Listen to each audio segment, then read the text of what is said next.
그럴듯한 것들을 조심하라라는 제목으로 하나님의 말씀을 함께 생각해 보겠습니다.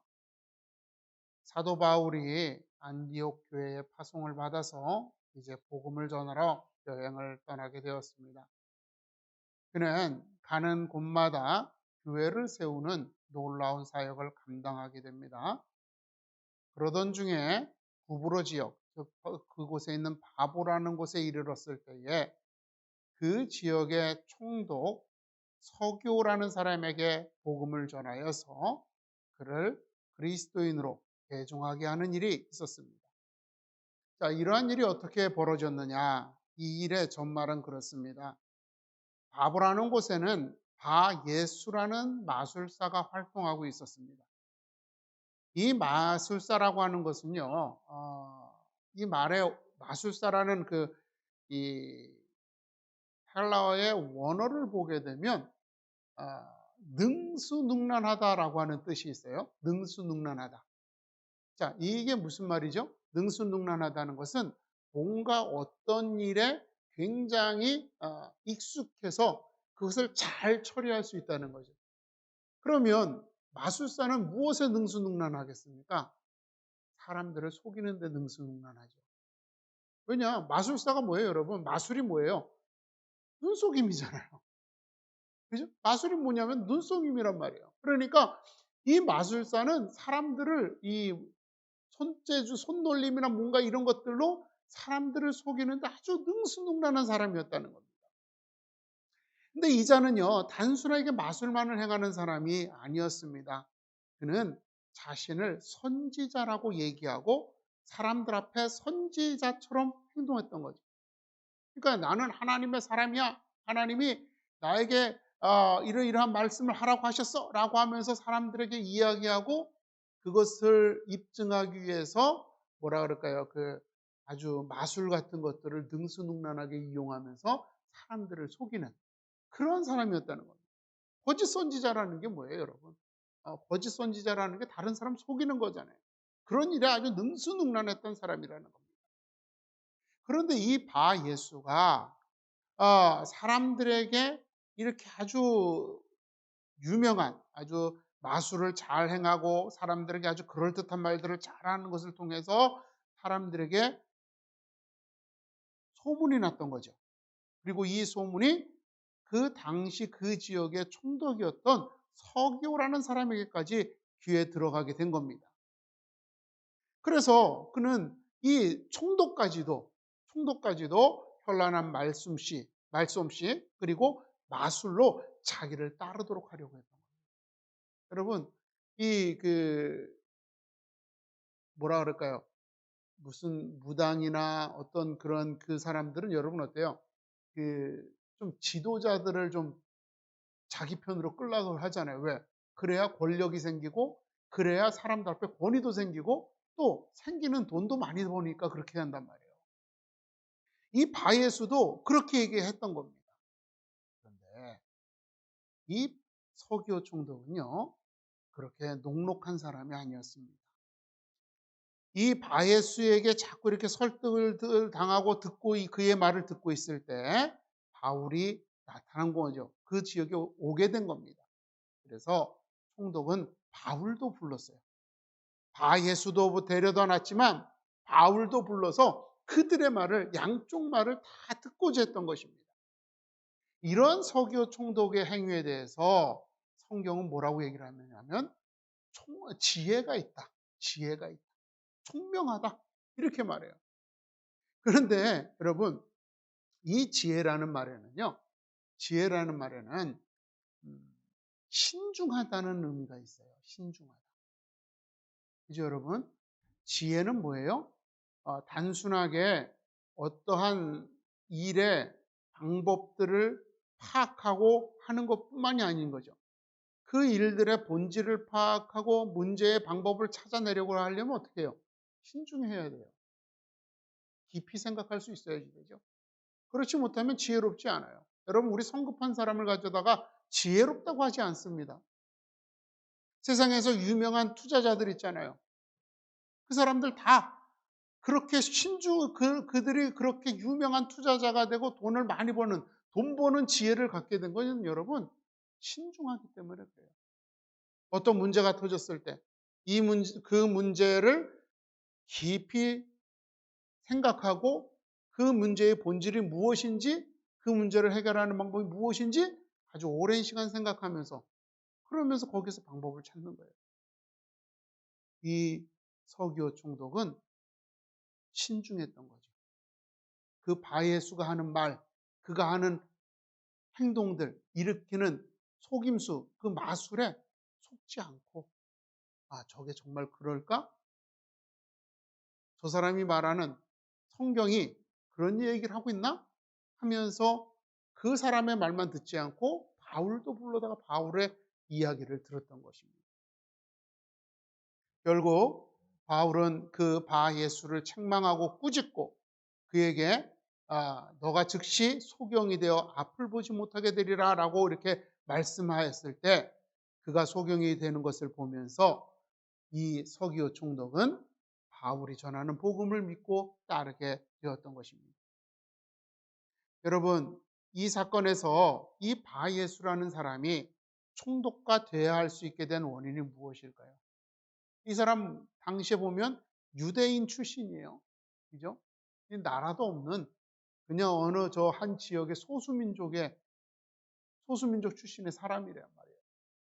그리고 이 사람이 뭐 어떤 학벌이나 이런 것이 좋아서 가문이 좋아서 귀족이라서 이 총독하고 대화할 수 있는 상황이 아니죠. 왜? 총독이라면은요, 오늘날 대통령보다도 더한 권력을 가지고 있죠. 왜냐하면 이 총독은 식민지를 다스리는 사람으로서 최고의 권위를 가진 사람이란 말입니다.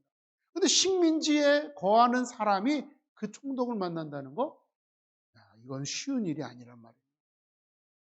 왜냐하면 그런데 그가 이렇게 총독과 대화할 수 있었던 것은 자신이 스스로 선지자라고 주장하고 사람들을 그렇게 그럴듯하게 속였기 때문입니다. 여러분, 이 대중들은 이 당시의 사람들은 그의 마술을 보면서 그의 말을 들으면서 그가 선지자라고 확신했던 것이죠. 그리고 그 소문이 총독에게까지 전해졌던 것입니다. 왜 그럴까요? 그의 마술은 사람들이 보기에 그럴듯했던 거죠. 아까 말씀드렸던 것처럼 능수능란하게 사람들을 잘 속인 거예요. 잘 속인.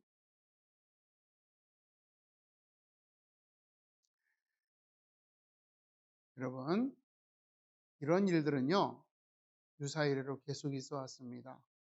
예수님께서는 이렇게 말씀하셨어요. 거짓 그리스도들과 거짓 선지자들이 일어나서 이적과 기사를 행하여 할 수만 있으면 택하신 자들을 미혹하리라 그랬습니다. 여러분, 예수님은 이렇게 경고하신 거예요. 뭘로? 거짓된 자들이 나타나서 이적과 기사로 사람들이 자기를 믿게 하리라라고 하는 거죠. 이적이라는 게 뭡니까, 여러분? 놀라운 일이에요. 도저히 상식적으로 일어날 수 없는 일들이에요. 그것을 일으키는 거죠. 그러면 사람들은 그 사람이 대단한 사람이다, 특별한 사람이다, 그렇게 믿게 되어 있다라고 하는 겁니다. 기적을 일으키는 사람들에게 사람들은 마음을 빼앗기게 되어 있는 겁니다. 여러분, 얼마 전에 나는 신이단가 그 넷플릭스에서 나왔던 있죠. 거기에 뭐 이재록이라는 만민성결교회 그 사람에 대해서 이제 나왔는데 예전에 그 사람이 한창 이렇게 자기의 기세를 일으킬 때 막 사진 같은 것으로 사람들을 현혹시켰어요. 뭐냐면 이 사람이 이렇게 있으면 뒤에서 무슨 빛 같은 게 이렇게 촥 이렇게 발광체가 이렇게 쫙 그 사람한테 나아가는 듯한 그런 사진을 보여주면서 이게 성령이 그와 함께하는 사진이다라면서 얘기를 했어요. 근데 다 그게 뭐냐면 사진 기법으로 속이는 거예요. 예를 들면 프레시 터트리면서 이쑤시개 같은 거 하나만 갖다 대면 그 이쑤시개가 빛을 발하면서 퍼져 보이잖아요. 그죠? 무슨 빛 반짝이는 것만 그렇게 해놔도 그렇게 핀다는 거예요. 그래서 그때 여러분 넷플릭스 보게 되면 이제로 그 사람이 얘기하는데 사람들의 눈에는 안 보여요. 그런데 TV 화면으로 보면 막 그 뭐라 그럴까요? 뭔가 빛이 발하고 막 이런 게 보인다 그러는 거죠.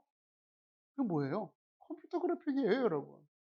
근데 그때 당시에는 이게 컴퓨터 그래픽이 보편화되지 않으니까 사람들이 보고 속는 거죠. 왜? 그럴듯하게 보이잖아요. 눈으로 봤을 때 그럴듯하게 보이는 거예요. 사람들은 그런 걸 보면 마음을 뺏겨요. 그러면 여러분, 굳이 속이려고 할 필요도 없어요.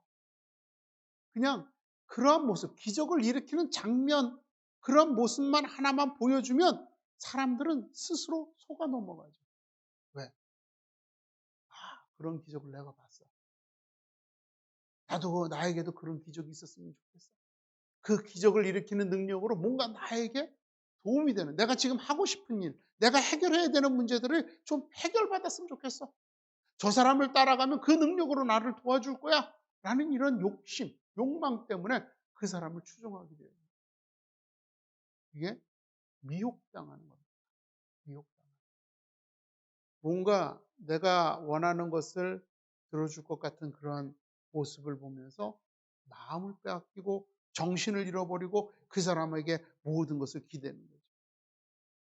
그런데 여러분, 이처럼 사람들을 미혹하는 그럴듯한 것이 기적만 있을까요? 아닙니다. 화려한 말솜씨도 그럴듯한 겁니다. 사기꾼들이요, 우선 먼저 뭘로 마음을 얻어요? 말로 마음을 여는 거예요. 그죠? 화려한 말솜씨에 속아 넘어가는 거예요, 여러분.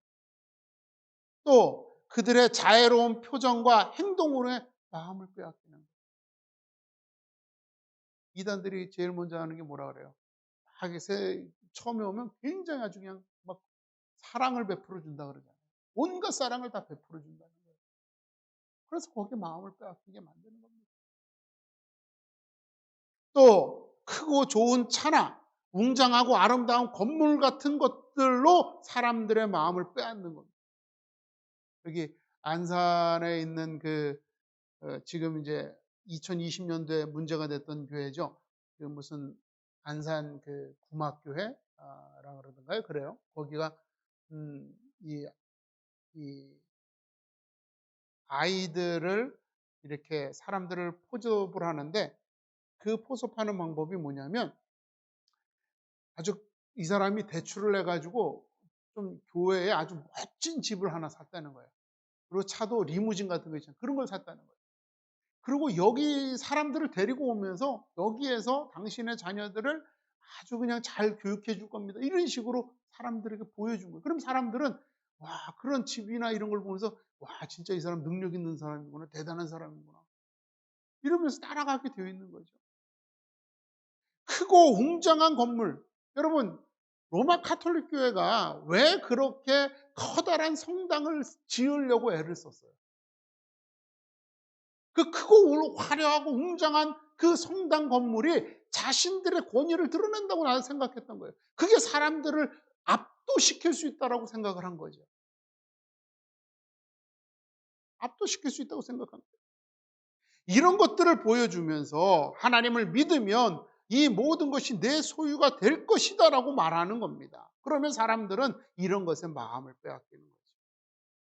그리고 그런 것이 하나님의 임재의 상징, 하나님의 은혜의 상징이라고, 표현이라고, 증거라고 그렇게 말하면서 그렇게 확신하는 겁니다.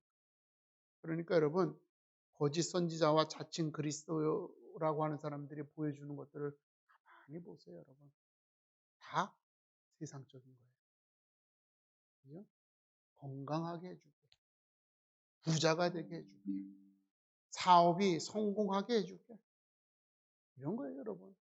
그리고 그런 걸 입증하기 위해서 자기도 좋은 차를 타고 다니고 아주 멋진 옷을 입고 다니고 뭐 어떤 때는 쇼를 하기 위해서 흰 백마를 타고 다니기도 하죠. 그런 겁니다, 여러분. 이게 사실 여러분 우리가 잘 파악을 해야 되는 겁니다. 이런데 마음을 빼앗기지 않기 위해서는 서기오 총독과 같은 신중함이 필요합니다. 예레미야 선지자는요, 거짓 선지자인 하냐냐에게 지난주에 말씀을 드렸죠. 너의 예언이 이루어질 때 그 말이 하나님의 말씀이라는 것이 증명될 것이다. 입증될 것이다 그랬어요. 서기오 총독은 바 예수의 말을 듣는 것에 그치지 않았습니다. 그는 바울을 불러서 그의 말을 들었고,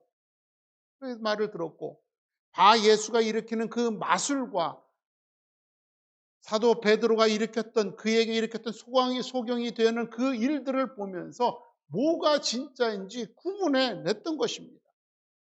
여러분, 사실 생각해 보세요. 우리가 지금 생각하기에는 바울이 굉장히 유명한 사람이고 대단한 사람이고 그렇지만 당시에는 여러분, 이 바 예수보다도 어떻게 보면 영향력이 없는 사람이었어요. 바울을 따르는 사람이 절대적인 다수였다면 바울은 감옥에 갇히지 않았을 겁니다. 그죠? 바울을 따르는 사람들, 바울에 의해서 복음을 받아들인 사람들, 그래서 세워진 교회가 극소수고 작은 인원이고 그 사회에 어떤 영향력을 끼칠 수 없는 그러한 규모였기 때문에 핍박을 당하는 거예요. 핍박을 당하는 거예요.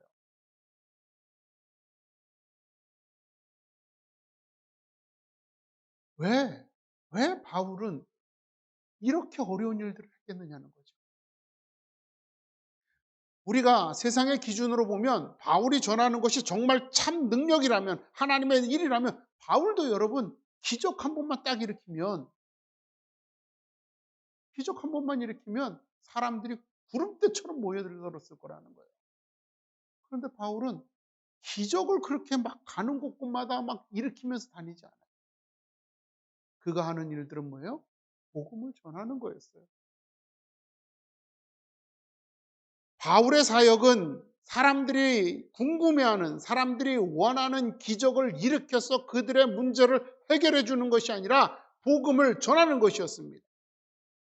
기적을 원하는 사람들에게 기적을 일으키는 것만큼 확실한 것이 없습니다. 하지만 바울은 기적을 일으키는 자가 아니라 복음을 전하는 자였던 겁니다. 그래서 그는 사람들에게 인기를 얻지 못했죠.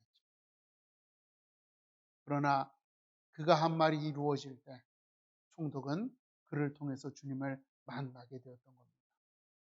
이처럼 우리는 신중하게 그 말과 행동이 하나가 되어지는지를 살펴봐야 합니다. 말과 행동이 하나가 될 때 복음은 사람들에게 확신을 주고 믿음을 갖게 하는 것입니다. 그렇기에 그럴듯한 것으로 하나님께서는 하나님이심을 증거하지 않으시는 겁니다. 사람들이 다 인정할 만한 거, 그런 걸로 하나님이 하나님 되심을 증거하는 게 아니라는 거예요. 사람들이 봤을 때 그건 말이 안 되는 건데 그 말이 안 되는 일들이 이루어지는 것을 통해서 하나님은 하나님 되심을 나타내신다는 겁니다. 만일에 하나님께서 예수님을 모든 사람이 인정할 수밖에 없는 그러한 기준으로 이 땅에 보내셨다면, 그죠? 우리가 지금 상상하는 것처럼 마지막 때 주님이 구름 타고 이 땅에 오신다 그랬는데 그때 그 모습으로 2000년 전에 이 땅에 오셨다면, 그래서 그 예수님께서 그 광야에서 시험 받으실 때에 사단이 돌로 떡을 만들라고 하고 그 자기에게 경배하라 그러고 성전 꼭대기에서 뛰어내리라고 하는 그 모든 일들을 통해서 예수님의 능력을 입증했다면, 여러분 오늘날과 같은 이러한 모습들은 벌어지지 않았겠죠. 더 많은 사람들이 쉽게 예수님을 믿었을 겁니다. 그런데 하나님은 그렇게 하지 않으셨습니다. 사람들은요, 자기들 나름대로 메시아, 구원자 혹은 하나님께서 보내신 자에 대한 기준을 가지고 있습니다. 그 기준을 충족할 때 사람들은 그를 따르게 됩니다. 그 기준이 뭡니까? 능력입니다. 부와 명예이고 권력입니다. 사람들은 이것을 통해서 그가 어떤 사람인지를 평가하죠. 하지만 하나님께서는 이 모든 것들을 뛰어넘으시는 분이시란 말이죠. 그렇기 때문에 사람들에게 그럴듯한 것으로 당신을 증명하셔야만 하는 것은 아닙니다.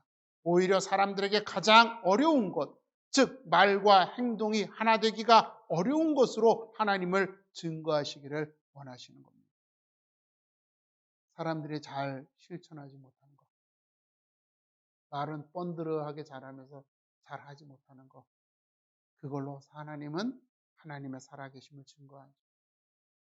사람들이 쉽게 말하면서 잘 지키지 못하는 게 뭐예요? 사랑이잖아요. 여러분 전화로 고객센터에만 전화하면 그러죠. 사랑합니다 고객님 그러죠. 그 사람이 여러분 진짜 사랑해요? 사랑하지 않아요. 그런데 그렇게 말을 해요. 그러니까 우리는 그 사람이 사랑합니다 고객님 해도 아, 얘가 나한테 빈말하는구나 하고 믿지 않죠. 겸손이에요. 사람들 겸손하다고 하지만 자기 자존심 건드려 봐요. 절대 겸손하지 않습니다. 그죠? 자기를 내려놓는 거예요. 말은 자기를 내려놓고 나 마음을 비웠어. 나 괜찮아. 네 마음대로 다 해도 돼. 이렇게 말하지만 자기가 정한 마지노선을 건드리면 참지 못하죠.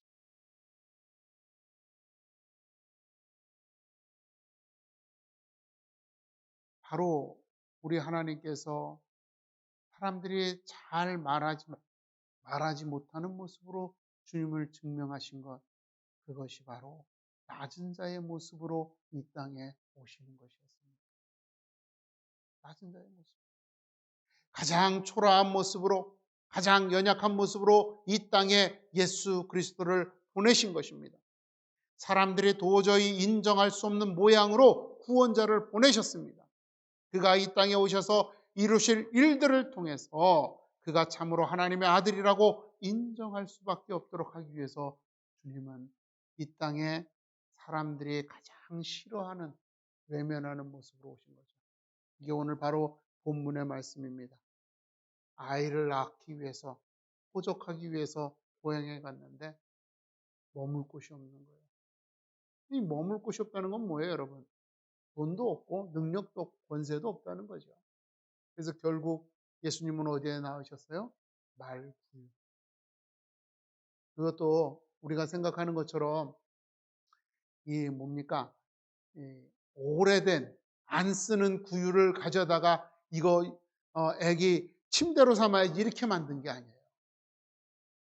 당시에 그냥 여관에 갔는데 방이 없으니까 그럼 하루라도 묵게 해달라고 해가지고 한 게 이 마국간에서 하루 자고 와라. 마국간은 당시에 여행하는 자들, 성행하는 여관, 운영하는 여관에 온 손님들이, 타고 온 손님들이나 그 주인이 사용하는 말과 나귀와 소와 양들을 가두는 마국간이었던 것이죠. 그러니 그 마국간의 구유는 어때요, 여러분? 깨끗하지 않죠. 밥만 씻었어도 냄새가 날 거고, 온갖 오물이 묻어 있었을 거란 말이에요. 그런 모습으로 이 땅에 오셨습니다. 그게 바로 오늘 본문의 모습이죠. 가장 연약한 어린아이의 모습으로, 그것도 가장 보잘것없는 환경으로 이 땅에 오신 것입니다. 예수께서 왕의 아들로 태어났다면 건장한 청년의 몸으로 능력과 권세를 일으키며 이적을 일으킬 수 있는 그런 존재로 이 땅에 오셨다면 사람들은 자발적으로 예수님께 복종하였을 겁니다. 그러나 주님께서는 가장 연약하고 보잘것없는 모습으로 오셨습니다. 그리고 여러분, 그렇게 이 땅에 오신 주님은 정말 이 방랑자의 삶이죠. 약 3년 동안 걸어서, 말 타고 다니는 게 아니고 걸어서 그 이스라엘 전 지역을 다니시면서 뜨거운 태양과 목마름 속에 그 거친 바람을 맞으면서 다니시면서 복음을 전하셨죠. 그렇게 편안하게 여행하신 게 아니란 말이에요. 그리고 결국에는 사람들에게 배신당하고 버림당합니다. 무기력하게 십자가에 달려 비참하게 죽임을 당하십니다. 그 모습에서 그 예수님의 일생을 바라봤던 사람들, 그 예수님의 과정을 아는 사람들, 그 예수님의 마지막 모습을 보는 사람들은 손가락질하면서 너 스스로 구원하지 못하는 자가 너는 메시아일 수가 없다라고 부정했던 겁니다. 그런데 그의 그렇게 비참함은, 그의 그렇게 무기력한 죽으심은 부활을 위한 전제였습니다. 말씀대로 주님께서 부활하셨을 때 예수님을 버리고 배신했던 제자들은 그가 하나님의 아들이심을 확신했습니다. 이후 그들은 부활하신 예수님을 만난 후에 그 주님의 약속과 같이 자기들도 부활할 것을 믿었습니다. 그래서 이들은 죽음을 무릅쓰고 복음을 전하는 자가 되었던 것입니다. 이렇게 사람들은 도저히 인정할 수 없는 모습, 사람들은 도저히 칭찬할 수 없는 그 모습으로 주님은 이 땅에 오셨으나 그 모습으로 하나님의 위대한 일을 이루시는 우리의 구주 메시아가 되셨던 것입니다. 그렇기 때문에 여러분, 사람들에게 칭찬받는다면 조심하라고 말씀하십니다. 칭찬한다는 게 어떤 때 칭찬합니까, 여러분? 내가 생각하는 기준에 도달했을 때 칭찬하는 거예요. 그죠?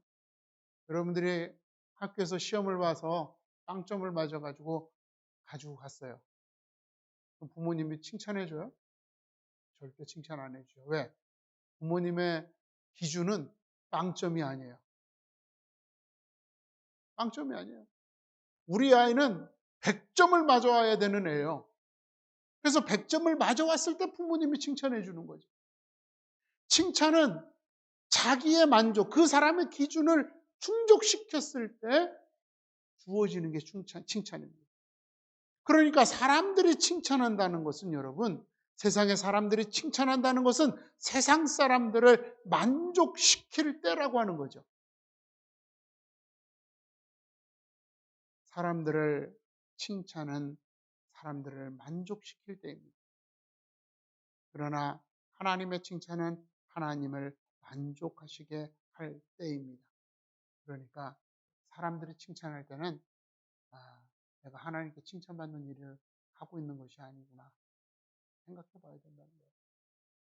세상 사람들에게 인정을 받을 때는 내가 정말 이게 하나님의 일을 하고 있는가 돌아봐야지만 된다는 거예요. 이렇게 그럴듯한 것들로 우리를 속이고 우리가 그 그럴듯한 것들의 마음을 빼앗겨서 그것들을 위해 살아가라고 이렇게 세상을 우리를 속이고 있는 것입니다. 이들에게 속지 않는 방법은 무엇입니까? 그것은 앞서 말씀드린 것 같은 신중함입니다. 베레아 사람들은 복음을 받았습니다. 그런데 이들은 성경을 보니까 그 성경, 복음을 받고는 그런가 하여 날마다 성경을 상고했다 그랬어요. 저 사람이 와서 복음을 전하는데 이게 정말 성경에 있는 말씀이야? 살펴봤다는 거예요. 그럴 때 성경에 있는 말씀이 그들의 모습을 통해서 이루어지는 것을 보면서 믿는 사람이 많아졌다라고 이렇게 기록하고 있는 겁니다. 자기가 들은 것이 과연 성경에서 말씀하시는 것인가 살폈다는 거죠. 여러분, 오늘 한국교회는 성경을 읽는 것이 아니라 성경 이야기를 듣는 것에 익숙합니다. 하나님의 뜻이 성경에서 무엇인지를 전하는 것을 듣는 것이 아니라 이 성경에서 사람들이 원하는 것을 이야기해 주기를 원하는 거예요. 재밌게, 즐겁게, 기대를 하게 하고 희망을 갖게 하고 정말 뭔가를 바라는 마음을 갖도록 성경을 근거로 성경에 나와 있는 그 어떤 한 사건들을 얘기를 하는 거죠. 예수님이 병자를 고쳤습니다. 여러분, 예수님을 믿으면 병이 나아질 겁니다. 이러는 거예요. 여러분, 예수님께서 복을 주셨을 때 다윗이 부자가 되고 권력을 얻었습니다. 예수님을 믿으면 부자가 되고 권력을 얻게 돼요. 이거 사람들이 원하는 얘기잖아요. 왜 하나님께서 다윗에게 복과 권력을 주셨는지를 보지 않는 거죠. 그 복과 그 부와 명예를 얻기 위해서 다윗이 그 살아가는 과정 속에서 어떻게 하나님을 신뢰하고 어떻게 하나님을 신앙했는지를 보지 않는 거예요. 그게 뭐예요? 성경 이야기를 듣는 거예요. 성경.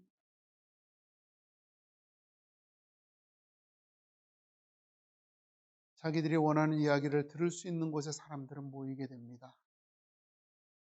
그리고 그럴듯해 보이는 것들, 큰 건물, 즐거운 행사, 이벤트, 이런 것들을 바라보면서 사람들은 모이죠. 그러나 우리는 생각해야 됩니다. 과연 그러한 곳에서 하나님의 말씀이 이루어지고 있는가? 이 땅에 가장 낮고 천한 모습으로 오셨던 예수님과 같은 그러한 일들이 그 안에서 이루어지고 있는가를 보아야 합니다. 여러분, 이단들을 가만히 있을 때 솔직히 그 사람들 전 이해가 안 돼요. 잠깐만 생각하면 알잖아요. 왜? 아니, 예수의 고난을 얘기를 하면서 자기는 고난을 안 당하는데 그게 어떻게 진짜가 돼요? 가난한 삶을 사셨던 예수님을 이야기하면서 자기는 풍족하게 지금 좋은 차 타고 다니면서 온갖 호화로운 것들을 온몸에 치장하고 있는데 그거를 어떻게 구분을 하지 못하느냐 말이에요. 그건 진짜가 될 수 없는 겁니다.